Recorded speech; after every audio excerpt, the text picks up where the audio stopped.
I've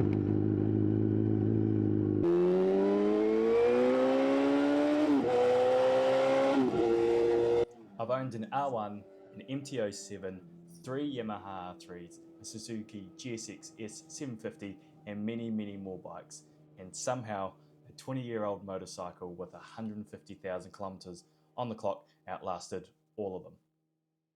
Now you might be wondering what motorcycle could possibly beat all those other ones that is 20 years of age and such a high mileage. Well, that motorbike is a 2006 Yamaha FZ1. Now stick around and find out why and how a 20-year-old motorcycle has outlasted all those other ones and my longest owned motorcycle of 7 years. Now first of all, I'm going to talk about the purchase of my Yamaha FZ1.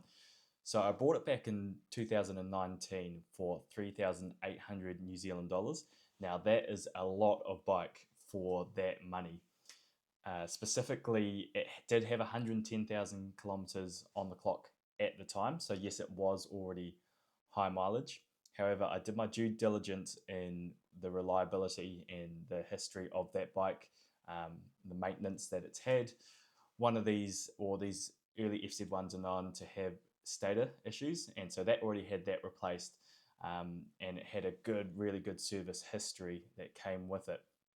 Now, so when I look at bikes and if it's at high mileage, I want to make sure I'm seeing that and seeing that history that it's had, because you can actually get bikes out there which are lower Ks or lower mileage but have been really run through and haven't been looked after correctly. Now, a funny thing about this motorcycle is I actually didn't like the looks of it that much initially, and it did grow on me over time, and it didn't actually take that long. But when I looked at it, it was a bike that was going to be practical, kind of did everything, did your touring, had the power, 150 brake horsepower, was a leader bike, and had an R1 engine. So it wasn't actually an emotional impulse buy like many of my other bikes were, but it was one that was going to do the job and do it practically for the least amount of money.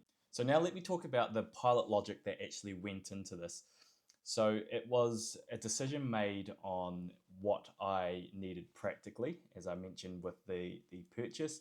It's a really great do-it-all bike. It can tour, it can go on the track, and I still take it to track days even now, sitting at 150,000 kilometers on the bike. And it was a bike that even outlasted my 2021 Yamaha R1. Now, we all know as motorcyclists, we do a lot of our purchases based on looks, and that can quite often be a big resultant. You can buy a bike based on how it looks, and it might not be the most comfortable or the quickest or the best handling one out there, but it's quite a, I guess you could say, a tug at your heartstrings. So this one didn't initially have that for me, but I thought about what it provides and the reliability that it had, and I did my research as well prior to actually getting this, and actually made sure, like I mentioned in that first point on the purchase, is that it did have a good service history. Now, it's definitely saying something that if I owned a 2021 Yamaha R1, took that to the track, took it for long road trips, that thing was a blast. But if this 20-year-old bike outlasted that one, it definitely speaks for the Yamaha FZ1. You can talk to anyone out there that has owned one or currently own one, and they love the motorcycle. It's just something about it that even though it's the jack of all trades and it doesn't do one specific thing great, because it actually does everything pretty darn well, it's a bike that you want to keep in, one that will just keep going and going and going, provided you look after it and you do service it as well. Okay, now let me go through the bikes with you that have come and gone so far. So I may have forgotten a few on this list. I've got a wee list in front of me here, which I'll read out that I've had. So I've had a GPX 250, a 2017 Yamaha R3, FZ6R, Yamaha FZ1, current one I've got now, a Yamaha MT-07, and a Kawasaki Z650, Suzuki GSX S750, Ninja 250 race bike as well, and I still do currently have that too. A 2021 Yamaha R1, the Yamaha R3, so the monster edition of that R3, and also the latest Yamaha R3 I've had as well, which is a 2022 Yamaha R3. Now, there's a few more in amongst that, but I can't think of them at the moment. But given all those bikes, the Yamaha FZ1 is the one that is still here and has stayed. Now, the point being with that is that I genuinely don't keep bikes for that long. I typically get the use out of it, have fun with it, and then move on and sell it forward. However, in saying that, this FZ1 is the one that I've decided to keep, and it's stuck with me throughout the years so far. So it just goes to show how genuinely good, given the age of these motorcycles as well, how good these motorbikes are. I'm now going to talk about the reliability reality of owning a motorcycle that is 20 years old and has 150,000 kilometers on the clock. So I bought this bike originally, as mentioned earlier, that already had the stator replaced. That is a common problem with these FZ1s. So that was a big issue already eliminated from the mark. Now with these as well, is when it gets up to such a high mileage, a lot of people are afraid. However, if you look into the search, not the search history, the service history, if they're looked after, especially Yamahas, they will just keep running. Now I have had a few hiccups with it throughout the 7 years of my ownership with the bike. Nothing major. However, early on, since I bought it, the speedo would always kind of cut out here and there. It would drop to zero for a split second or two and then come back to the speed. And I actually didn't find out the cause of that problem until recently. It had a speedo healer on it, and I knew it came with one, and I kind of suspected it was it, but also not at the same time. And it wasn't until earlier this year I actually removed it, and that got rid of that problem. So it was actually an external thing, the speedo healer, rather than the bike itself, that caused the speedos to drop out. At the shop, I've had valve clearance checks done on it as well. I've kept religious with the oil changes and filter changes. I think one of the changes I kind of let go probably near 10,000 Ks. Oh, I wouldn't say 10,000 Ks, probably more like 7,000 to 8,000 Ks. But I'm generally bang on the mark with every 5,000. I will change the oil and filter. For a wee bit of time, I also developed an engine light, an intermittent one. And when the engine light came on, it would almost sound like it was running on 3 cylinders rather than 4, or it was misfiring, definitely at least. So I took it into the shop. They wiped the code, and it's pretty much stopped ever since. They didn't replace any coils or anything, so I'm not sure exactly what was happening there, but it's all sorted now, and it's been good ever since. Now, aside from those few things, especially for a 20-year-old bike, nothing major has actually come up.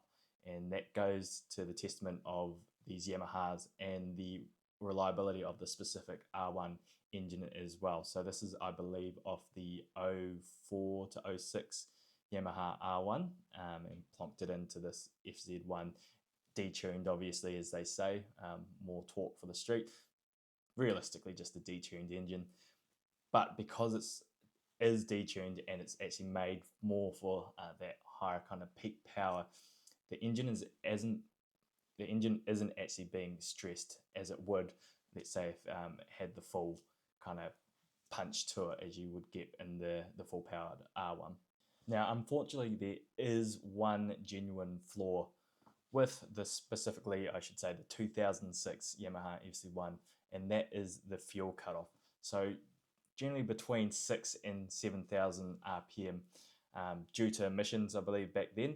When you close the throttle, it cuts the fuel to the injectors. Therefore, when you go back onto the throttle and you roll on, it's super jerky and it gives you a decent kick. Now, this honestly is quite off-putting on the track, especially when I'm mid-corner and I need to be smooth on the throttle and I'm in between that rev range and I go back on it and it gives me a kick right mid-corner and it unsettles the bike and it unsettles me. On the road, I've learned to live with it throughout these past 7 years, so I can handle it. I'd like to say I've got a pretty smooth throttle hand, so I try to minimize that, but overall I just avoid letting off the throttle fully between that RPM range. Now, for those that already own an FZ1, you may have heard of Ivan's ECU tune. Now, if you don't have an FZ1, you can obviously tune your ECUs. You take it to a shop, get it dyno tuned, or you send it to someone and they can put a map on it. So there's a really popular one from Ivan, who's in the States. So I'm based in New Zealand. So if I were to do that, I'd be without my bike probably for quite some time. It takes time to send it over there. then have the work done and have it sent back. And I use my bike very, very often. So I'd have to be willing to go without it for at least a wee bit in order to get that tune done. But apparently it makes a big difference between what it is now to what it can be with that tune, and it gets rid of all that jerkiness and makes it the bike that really it should have been from the factory. Now, if you own an FZ1 and you've got this specific tune from Ivan, do let me know in the comments how you find it and if it is actually worth getting as well. Now, I'm going to be honest with how good I'm saying this bike is.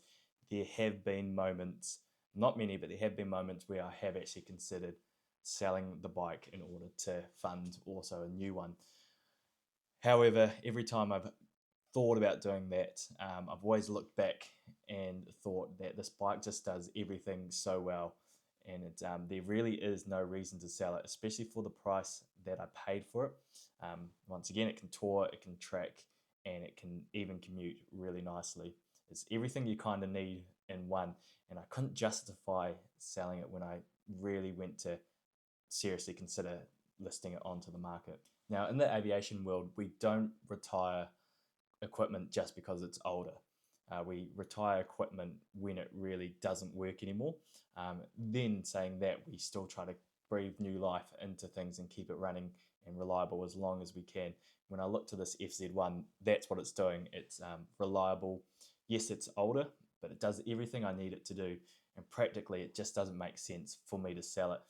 Having it for 7 years now, I have grown that attachment to it, and the amount of time I've actually put into that motorcycle now as well, I would genuinely be quite sad to see it go if I actually did sell it. So my FZ1 has never stopped doing the job. In aviation, we only retire things when it stops doing the job. However, this one just keeps running and running, so it's something I'm definitely not going to be getting rid of. Now, the best bike isn't the newest, fastest, or the best looking. It's the bike that keeps showing up for you specifically.